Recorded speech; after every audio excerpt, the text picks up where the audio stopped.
नमस्कार विद्यार्थी मित्रांनो, मी डॉक्टर सरोज कोकणे फ्रॉम कोल्हापूर। विद्यार्थी मित्रांनो, अगदी बिग न्यूज म्हणायला हरकत नाही, कारण ही तसंच आहे। कारण ॲडमिट कार्ड रिलीज हे 1 मेला होणार होतं, हे आपल्याला असं NTA ने सांगितलं होतं। पण त्याच्या आधीच म्हणजे आजच तुम्ही डेट पण इथं स्क्रीनवरती पाहू शकता, आज 30 तारखेलाच रिलीज झालेलं आहे। तर अगदी नीट UG 2025 ॲडमिट कार्ड रिलीज झालेलं आहे आणि त्यांनी त्याची लिंक पण इथे दिलेली आहे। तर ॲडमिट कार्ड जाहीर झालेलं आहे आणि त्याची नीट NEET.NTA.NIC.in ह्या वेबसाईटवरती जाऊन तुम्ही अगदी आपला ॲप्लिकेशन नंबर आणि पासवर्ड टाकून ॲडमिट कार्ड डाउनलोड करा।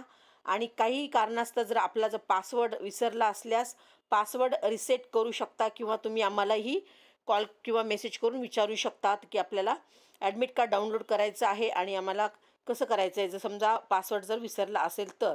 तर विद्यार्थी मित्रांनो, आणि खूप सारे ॲट ए टाईम्स विद्यार्थी पूर्णपणे आपल्या भारतभर देशामधून एकदम ॲट ए टाईम्स जर ॲडमिट कार्ड ते काढण्यासाठी डाउनलोड करण्यासाठी त्या वेबसाईटवरती खूप गर्दी होते आणि त्यामुळे खूप साऱ्या तुम्हाला मध्ये अडथळा येऊ शकतो। त्यामुळे तुम्ही अगदी थोडंसं निवांत अर्ध्या 1 तासांनी 2 तासांनी ह्या टप्प्याने तुम्ही अगदी पुन्हा परत एकदा प्रयत्न करा, म्हणजे नक्कीच तुम्हाला तिथे तुम्हाला ॲडमिट कार्ड रिलीज होण्यामध्ये सोपं जाईल आणि जास्त काही तुम्हाला तिथे त्रास होणार नाही। तर विद्यार्थी मित्रांनो, अगदी खूप ही ब्रेकिंग न्यूज म्हणायला हरकत नाही। तर खूप लवकर आपल्याला हे ॲडमिट कार्ड देण्यात आलेलं आहे आणि प्रत्येक विद्यार्थ्यांना खूप असे डाऊट्स होते, खूप सारे कॉल येत होते की मॅडम आम्हाला काही कारणास्तव आम्ही आमचं आधार कार्ड अपलोड केलं नाही, त्यामुळे आम्हाला ॲडमिट कार्ड येईल का, अशा खूप साऱ्या शंका होत्या। पण बऱ्यापैकी विद्यार्थ्याच्या ह्या शंका पूर्णपणे एकदम रिलॅक्स झालेल्या आहेत। त्यामुळे अगदी प्रत्येक विद्यार्थ्यांना ह्या नीटच्या वेबसाईटवरती तुम्ही अगदी जाऊन लॉग इन करून तुमचा अगदी पासवर्ड टाकून तुम्ही जर पूर्णपणे हे ॲप्लिकेशन नंबर आणि पासवर्ड टाकून ॲडमिट कार्ड तुम्ही डाउनलोड करू शकता आणि प्रत्येक विद्यार्थ्याला येणारच आहे। त्यामुळे तुम्ही पॅनिक होऊ नका, म्हणजे तुम्हाला अगदी व्यवस्थित तुम्ही एक्झामला व्यवस्थित पीसफुली जाऊ शकता। आणि फक्त आता बोटावर मोजण्याएवढे आपल्याकडे दिवस राहिलेले आहेत, अगदी 3 दिवस राहिलेले आहेत। त्यामुळे तुम्ही छान अभ्यास झालेलाच असणार आहे।